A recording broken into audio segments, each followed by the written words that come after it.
ಸ್ಯಾಂಡಲ್ವುಡ್ನಲ್ಲಿ ಮತ್ತೆ ಈಗ ಭುಗಿಲೆದ್ದಿದೆ ಸೆಕ್ಸ್ ಧೋಕಾ. ಗಾಂಧಿನಗರದಲ್ಲೂ ಕೂಡ ಸಂಚಲನಕ್ಕೆ ಕಾರಣ ಆಗ್ತಾ ಇದೆ. ಅಥವಾ ಕಾಸ್ಟಿಂಗ್ ಕೌಚ್ನದ್ದು ಸುದ್ದಿ ಈಗ ಎಲ್ಲ ಕಡೆಗಳಲ್ಲೂ ಕೂಡ ಸದ್ದು ಮಾಡ್ತಾ ಇದೆ. ಮಲಯಾಳಂ ಬಳಿಕ ಕನ್ನಡ ಚಿತ್ರರಂಗದಲ್ಲೂ ಬಿರುಗಾಳಿಯನ್ನ ಎಬ್ಬಿಸಿದೆ ಈ ಸುದ್ದಿ. ಕನ್ನಡ ಚಿತ್ರರಂಗದ ಕಾಸ್ಟಿಂಗ್ ಕೌಚ್ ತನಿಖೆಗೆ ಆಗ್ರಹ ಮಾಡಿದ್ದಾರೆ. ಸಿಎಂ ಸಿದ್ದರಾಮಯ್ಯಗೆ ಪತ್ರವನ್ನ ಬರೆದ ಚಿತ್ರರಂಗದ ಹಲವು ಮಂದಿ ಇದರ ಸಂಕ್ಷಿಪ್ತ ತನಿಖೆ ಆಗಬೇಕು ಅಂತ ಹೇಳಿ ಆಗ್ರಹಿಸಿದ್ದಾರೆ. Film industry for rights and equality ಸಂಸ್ಥೆಯಿಂದ ಮನವಿ ಮಾಡಿದ್ದಾರೆ. ಮನವಿ ಪತ್ರಕ್ಕೆ ಚಿತ್ರರಂಗ ಸೇರಿದಂತೆ ಹಲವು ಕ್ಷೇತ್ರಗಳ 153 ಗಣ್ಯರು ಸಹಿ ಹಾಕಿದ್ದಾರೆ. ಸಹಿ ಹಾಕಿದ್ದನ್ನು ದೃಢಪಡಿಸಿದ್ದಾರೆ ಐಂದ್ರಿತಾ ರೇ, ಚೇತನ್, ಆಶಿಕಾ ರಂಗನಾಥ್ ಸೇರಿದಂತೆ ಹಲವರು. ಸುಮಾರು ವಿವಿಧ ಕ್ಷೇತ್ರದ 153 ಜನ ಗಣ್ಯರು ಇದಕ್ಕೆ ಸಹಿ ಹಾಕಿದ್ದಾರೆ. ಆ ಮೂಲಕ ಇದರ ತನಿಖೆ ಆಗಬೇಕು ಅಂತ ಹೇಳಿ ಆಗ್ರಹಿಸಿದ್ದಾರೆ. ಮಾನ್ಯ ಮುಖ್ಯಮಂತ್ರಿ ಸಿದ್ದರಾಮಯ್ಯನವರಿಗೆ ಪತ್ರವನ್ನು ಬರೆದು ಸ್ಯಾಂಡಲ್ವುಡ್ನಲ್ಲಿ ಸೆಕ್ಸ್ ಧೋಕಾ ನಡೀತಾ ಇದೆ, ಅವಕಾಶಕ್ಕಾಗಿ ಇವರು ಹೀಗೆಲ್ಲ ಮಾಡ್ತಾ ಇದ್ದಾರೆ, ಕಾಸ್ಟಿಂಗ್ ಕೌಚ್ ಈಗ ಸುದ್ದಿಯಾಗಿದೆ. ಮಲಯಾಳಂ ಇಂಡಸ್ಟ್ರಿ ಬಳಿಕ ಈಗ ಕನ್ನಡದಲ್ಲಿ ಸ್ಯಾಂಡಲ್ವುಡ್ನಲ್ಲಿ ಇಂಥದ್ದೊಂದು ಸುದ್ದಿ ಈಗ ಬಿರುಗಾಳಿಯನ್ನು ಎಬ್ಬಿಸಿದೆ.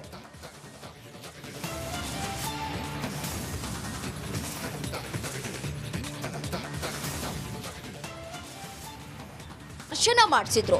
ಈ ವೇಳೆ ಶೆಡ್ಗೆ ಬಂದಿದ್ದ ಪವಿತ್ರ ಗೌಡ ರೇಣುಕಾ ಸ್ವಾಮಿಯನ್ನ ಸಾಯಿಸುವಂತೆ ಡಿ ಗ್ಯಾಂಗ್ಗೆ ಪ್ರಚೋದನೆ ನೀಡಿದ್ದಾಳೆ. ರೇಣುಕಾ ಮೇಲೆ ಹಲ್ಲೆ ಮಾಡುತ್ತಾ ಕಿಲ್ ಹಿಮ್ ಅಂತ ಚೀರಾಡಿದ್ದಾಳೆ. ಒಂದಲ್ಲ ಎರಡಲ್ಲ ಹಲವು ಬಾರಿ ಕಿಲ್ ಹಿಮ್ ಅಂತ ಕೂಗಾಡಿದ್ದಾಳಂತೆ.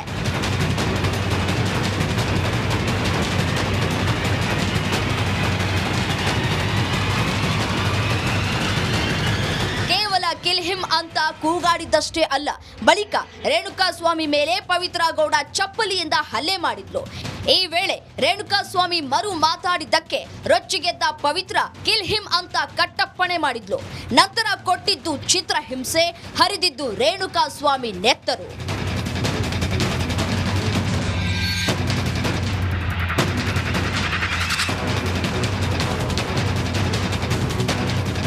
ಪಟ್ಟಣಗೆರೆ ಶೆಡ್ನಲ್ಲಿ ಪವಿತ್ರ ಗೌಡ ಪ್ರಚೋದನೆ ನೀಡಿದ್ದೆ ರೇಣುಕಾ ಸ್ವಾಮಿಯ ನೆತ್ತರು ಹರಿಯೋಕೆ ಕಾರಣ.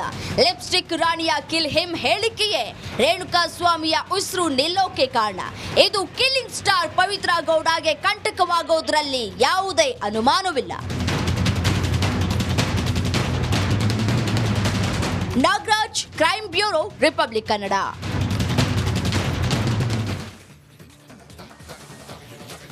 ರೇಣುಕಾಸ್ವಾಮಿ ಕೊಲೆ ಪ್ರಕರಣದ ಚಾರ್ಜ್ ಶೀಟ್ ಸಲ್ಲಿಕೆ ಆಗಿದೆ. ಚಾರ್ಜ್ ಶೀಟ್ನಲ್ಲಿ ಅಚ್ಚರಿಯ ಅಂಶಗಳು ಉಲ್ಲೇಖ ಆಗಿದೆ. ಆ ಮೂಲಕ ದರ್ಶನನ ಮತ್ತೊಂದು ಮುಖ ಕೂಡ ಬಯಲಾಗಿದೆ. ಅದಕ್ಕೆ ಸಂಬಂಧಪಟ್ಟಂತ ಒಂದು ಸ್ಪೆಷಲ್ ರಿಪೋರ್ಟ್ ಇದೆ, ನೋಡ್ಕೊಂಬನ್ನಿ.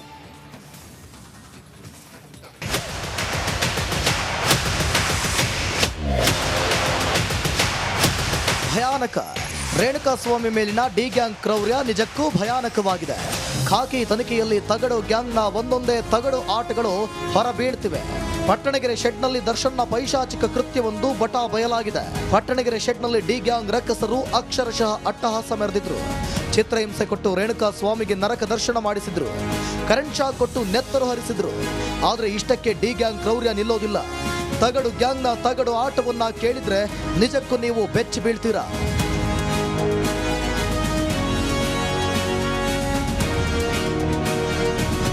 ರೇಣುಕಾ ಸ್ವಾಮಿಗೆ ವಿಚಿತ್ರ ಹಿಂಸೆ ಕೊಟ್ಟಿದ್ದ ಡಿ ಗ್ಯಾಂಗ್ ಅಷ್ಟಕ್ಕೆ ಸುಮ್ಮನಾಗೋದಿಲ್ಲ. ನೆತ್ತರು ಹರಿಸಿದ ಮೇಲೆ ಡೆವಿಲ್ ಹುಡುಗರು ಕ್ರೌರ್ಯ ಮೆರೆದಿದ್ದಾರೆ. ರೇಣುಕಾ ಸ್ವಾಮಿ ಕೊಲೆ ಬಳಿಕ ದಾಸ ಸೆಲ್ಫಿಗೆ ಪೋಸ್ ಕೊಟ್ಟು ವಿಕೃತಿ ಮೆರೆದಿದ್ದಾನೆ. ನಿಜ, ಪಟ್ಟಣಗೆರೆ ಶೆಡ್ನಲ್ಲಿ ಒಂದು ಕಡೆ ರೇಣುಕಾ ಸ್ವಾಮಿ ಮೃತದೇಹ ಬಿದ್ದಿತ್ತು. ರಕ್ತದ ಮಡುವಿನಲ್ಲಿ ರೇಣುಕಾ ಸ್ವಾಮಿಯ ಶವ ಅನಾಥವಾಗಿತ್ತು. ಇಷ್ಟಾದರೂ ಈ ಡೆವಿಲ್ ಹುಡುಗರ ಬಾಸ್ ದರ್ಶನ ರೇಣುಕಾ ಮೃತದೇಹದ ಮುಂದೆಯೇ ಸೆಲ್ಫಿಗೆ ಪೋಸ್ ಕೊಟ್ಟಿದ್ದಾನೆ. ಪಟ್ಟಣಗೆರೆ ಶೆಡ್ನಲ್ಲಿ ಪೊರ್ಕಿ ಸೆಲ್ಫಿ ತೆಗೆದುಕೊಂಡಿದ್ದಾನೆ.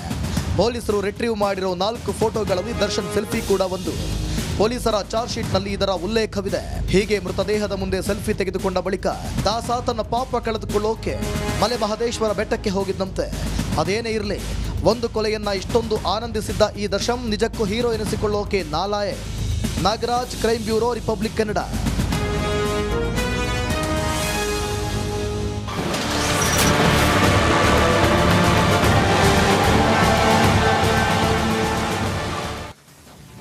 5 ನಿಮಿಷ ಮಾತಾಡಿದ್ರೆ ಜೈಲಿನ ಪ್ರಿಸನ್ ಸಿಸ್ಟಮ್ ಮೂಲಕ ಪತ್ನಿಗೆ ಕರೆ ಮಾಡಿರೋದು. ಆ ವೇಳೆ ಆರೋಗ್ಯದ ಬಗ್ಗೆ ವಿಚಾರಿಸಿದ್ದಾರಂತೆ ವಿಜಯಲಕ್ಷ್ಮಿ. ಅಷ್ಟೇ ಅಲ್ಲ, ಅವರಿಬ್ಬರ ಫೋನ್ ಸಂಭಾಷಣೆ ಫುಲ್ ರೆಕಾರ್ಡ್ ಆಗಿದೆ. ಟೆಲಿಫೋನ್ ಏನಿದೆಯಲ್ಲ, ಜೈಲಿನ ಆ ಫೋನ್ ಮೂಲಕ ಪತ್ನಿಗೆ ಕರೆ ಮಾಡಿ ಇವತ್ತು ಚಾರ್ಜ್ ಶೀಟ್ ಸಲ್ಲಿಕೆ ಆಗಿದೆ. ಚಾರ್ಜ್ ಶೀಟಲ್ಲಿ ಏನೆಲ್ಲ ವಿಚಾರಗಳ ಅಂಶಗಳನ್ನು ಉಲ್ಲೇಖ ಮಾಡಲಾಗಿದೆ, ಎಲ್ಲ ವಿಚಾರವಾಗಿ ಕೂಡ ಚರ್ಚೆಯನ್ನು ಮಾಡಲಾಗಿದೆ. ಚರ್ಚೆಯನ್ನು ಮಾಡಿ ಅದಾದ ಬಳಿಕ ವಿಜಯಲಕ್ಷ್ಮಿಯವರು ಕೂಡ ದರ್ಶನ್ ಅವರ ಆರೋಗ್ಯದ ಬಗ್ಗೆ ವಿಚಾರಣೆ ನಡೆಸಿದ್ದಾರಂತೆ. ಪ್ರತಿಯೊಂದು ಕೂಡ ರೆಕಾರ್ಡ್ ಆಗ್ತಾ ಇದೆ, ಪ್ರತಿಯೊಂದು ಕೂಡ ದಾಖಲೆಗಳನ್ನು ಇಟ್ಕೊಳ್ತಿದ್ದಾರೆ. ಯಾಕಂದರೆ ಇವತ್ತು ಪರಪ್ಪನ ಅಗ್ರಹಾರ ಕೇಂದ್ರ ಕಾರಾಗೃಹದಲ್ಲಿ ಒಂದು ಫೋಟೋ, ಒಂದು ವಿಡಿಯೋ ಕಾಲ್ 9 ಜನರ ತಲೆದಂಡಕ್ಕೆ ಕಾರಣವಾಗಿತ್ತು. ಇಂಥದ್ದೇ ಘಟನೆಗಳು ಅಲ್ಲಿ ಮರುಕಳಿಸಬಾರ್ದು ಅಂತ ಹೇಳಿ ಅಲ್ಲಿ ಪ್ರತಿಯೊಂದನ್ನು ಕೂಡ ರೆಕಾರ್ಡ್ ಮಾಡಿಕೊಳ್ಳಲಾಗ್ತಾ ಇದೆ. ಆ ರೆಕಾರ್ಡನ್ನು ಡಾಕ್ಯುಮೆಂಟ್ ಆಗಿ ಇಟ್ಕೊಳ್ತಾರೆ. ನಾಳೆ ಏನಾದರೂ ಆರೋಪಗಳು ಕೇಳಿ ಬಂದಾಗ ನೋಡಿ ನಮ್ಮ ಹತ್ರ ರೆಕಾರ್ಡ್ಸ್ ಇದೆ ಅಂತೇಳಿ ತೋರಿಸೋದಕ್ಕೆ. ಮತ್ತಷ್ಟು ಮಾಹಿತಿಯನ್ನು ಕೊಡೋದಕ್ಕೆ ನಮ್ಮ ಬಳ್ಳಾರಿ ಪ್ರತಿನಿಧಿ ರೇಣುಕಾರಾಧ್ಯ ಅಲ್ಲಿನ ಜೈಲಿನ ಹೊರಭಾಗದಿಂದಲೇ ಲೈವ್ನಲ್ಲಿ ಜಾಯ್ನ್ ಆಗಿದ್ದಾರೆ. ರೇಣುಕಾರಾಧ್ಯ, 5 ನಿಮಿಷ ಸಂಭಾಷಣೆ ಮಾಡೋದಕ್ಕೆ ಅವಕಾಶ ಸಿಕ್ಕಿದೆ. ಏನು ಇನ್ಫಾರ್ಮೇಶನ್ ತಗೊಂಡಿರ್ಬೋದು, ಜೊತೆಗೆ ವಿಜಯಲಕ್ಷ್ಮಿ ಅವರು ಏನು ಮಾತಾಡಿರ್ಬೋದು, ಏನಾದ್ರು ಮಾಹಿತಿ ಸಿಕ್ಕಿದೆಯಾ?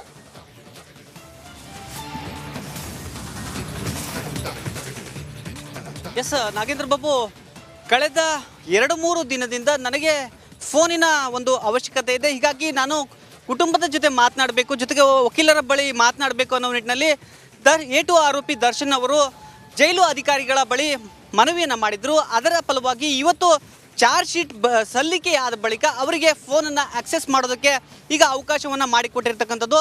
ಅದರ ಭಾಗವಾಗಿ 2:30ಕ್ಕೆ ದರ್ಶನ್ ಅವರಿಗೆ ಗ್ರೀನ್ ಸಿಗ್ನಲ್ ಸಿಗುತ್ತೆ. ಅಂದರೆ ಬಳ್ಳಾರಿ ಸೆಂಟ್ರಲ್ ಜೈಲಿನಲ್ಲಿರ್ತಕ್ಕಂಥ ಅಂದರೆ ಸಾಮಾನ್ಯ ಕೈದಿಗಳಿಗೆ ಯಾವ ರೀತಿಯಾಗಿ ಫೋನ್ ಮಾಡೋದಕ್ಕೆ ಅವಕಾಶ ಇದೆಯೋ ಅದೇ ಮಾರ್ಗದ ಮೂಲಕ ಕೆಲವೊಂದು ಫಾರ್ಮಾಲಿಟಿಗಳನ್ನು ಪೂರೈಸಿ, ಅಂದರೆ ಅರ್ಜಿ ಸಲ್ಲಿಸೋದು ಅವೆಲ್ಲವನ್ನು ಪೂರೈಸಿ 2:30ಕ್ಕೆ ಅವರಿಗೆ ಫೋನ್ ಮಾಡೋದಕ್ಕೆ ಅವಕಾಶವನ್ನು ಮಾಡಿಕೊಟ್ಟಿರ್ತಕ್ಕಂಥದ್ದು. 2:30ಕ್ಕೆ ಅಂದರೆ ಎಕ್ಸಾಕ್ಟಾಗಿ 2:30ಕ್ಕೆ ದರ್ಶನ್ ಅವರಿಗೆ ಫೋನ್ ಮಾಡೋದಕ್ಕೆ ಅವಕಾಶವನ್ನು ಮಾಡಿಕೊಟ್ಟಿದ್ದಾರೆ. ಅಂದರೆ 2:30ರಿಂದ 2:35ರವರೆಗೆ ದರ್ಶನ್ ಅವರು ಅವರ ಪತ್ನಿ ವಿಜಯಲಕ್ಷ್ಮಿ ಅವರ ಜೊತೆ ಮಾತನಾಡಿದ್ದಾರೆ ಅನ್ನುವ ಮಾಹಿತಿ ಬಳ್ಳಾರಿ ಸೆಂಟ್ರಲ್ ಜೈಲಿನ ಅಧಿಕಾರಿಗಳ ಮೂಲಕ ನಮಗೆ ಈಗ ತಿಳಿದು ಬಂದಿರತಕ್ಕಂಥದ್ದು. ಅಂದರೆ ಕೆಲವೊಂದು ವಿಚಾರಗಳನ್ನು, ಅಂದರೆ ಚಾರ್ಜ್ ಶೀಟ್ ಸಲ್ಲಿಕೆ ವಿಚಾರ, ಜೊತೆಗೆ ಆರೋಗ್ಯದ ವಿಚಾರದ ಬಗ್ಗೆ ದರ್ಶನ್ ಅವರು ಅವರ ಪತ್ನಿಯ ಜೊತೆ ಮಾತನಾಡಿದ್ದಾರೆ. ವಿಜಯಲಕ್ಷ್ಮಿ ಅವರು ಆರೋಗ್ಯದ ಬಗ್ಗೆ, ಅಂದರೆ ದರ್ಶನ್ ಅವರ ಆರೋಗ್ಯದ ಬಗ್ಗೆ ವಿಚಾರಣೆ ಮಾಡಿದರು. ಜೊತೆಗೆ ಚಾರ್ಜ್ ಶೀಟ್ನಲ್ಲಿರ್ತಕ್ಕಂಥ ಪ್ರಮುಖ ವಿಷಯಗಳನ್ನು ಅಷ್ಟೇ ಇಲ್ಲಿ ಮಾತನಾಡಿದ್ದಾರೆ. ನಾಳೆ ಸಂಪೂರ್ಣವಾಗಿ ವಿಜಯಲಕ್ಷ್ಮಿ ಅವರು ಬಳ್ಳಾರಿ ಸೆಂಟ್ರಲ್ ಜೈಲಿಗೆ ಬರೋ ಸಾಧ್ಯತೆ ಇದೆ. ಆ ಬಳಿಕ ಸಂಪೂರ್ಣವಾಗಿ ಮಾತನಾಡ್ತೀನಿ ಅಂತ ಇಲ್ಲಿ ಹೇಳಿದ್ದಾರೆ ಅನ್ನುವ ಮಾಹಿತಿ ನಮಗೆ ಈಗ ಲಭ್ಯವಾಗಿರ್ತಕ್ಕಂಥದ್ದು. ಅಂದರೆ ಪ್ರತಿಯೊಂದು ಸೌಲಭ್ಯಕ್ಕೂ ದರ್ಶನ್ ಅವರು ಇಲ್ಲಿ ಏನೋ ಒಂದು ರೀತಿ ಗೋಗರೆದು ಪಡಿತಕ್ಕಂಥ ಸನ್ನಿವೇಶ ನಿರ್ಮಾಣವಾಗಿದೆ. ಮೊದಲು ಅವರು ಒಂದು ಸರ್ಜಿಕಲ್ ಚೇರ್ನ ಕೇಳಿದ್ರು, 3 ದಿನಗಳ ಬಳಿಕ ಅವರಿಗೆ ಸರ್ಜಿಕಲ್ ಚೇರ್ನ ಕೊಟ್ಟಿದ್ರು. ಈಗ 3 ದಿನಗಳ ಬಳಿಕ ಫೋನ್ ವ್ಯವಸ್ಥೆಯನ್ನು ಕೊಟ್ಟಿರ್ತಕ್ಕಂಥದ್ದು. ಇದೀಗ ಕುತೂಹಲ ಘಟ್ಟದಲ್ಲಿ ಅವರಿದ್ದಾರೆ. ಅಂದರೆ ಏನಾಗಿದೆ ಚಾರ್ಜ್ ಶೀಟ್ನಲ್ಲಿ ಅನ್ನೋದನ್ನ ತಿಳ್ಕೊಬೇಕಾಗಿತ್ತು. ಈಗ ಅದನ್ನ ಪ್ರಮುಖ ಅಂಶಗಳನ್ನ ದರ್ಶನ್ ತಿಳಿದುಕೊಂಡಿದ್ದಾರೆ ಅನ್ನುವ ಮಾಹಿತಿ ಈಗ ನಮಗೆ ಲಭ್ಯವಾಗಿರ್ತಕ್ಕಂಥದ್ದು. Nagendra Babu. Okay, thank you Renukaradhya ನಿಮ್ಮೆಲ್ಲ ಮಾಹಿತಿಗಾಗಿ.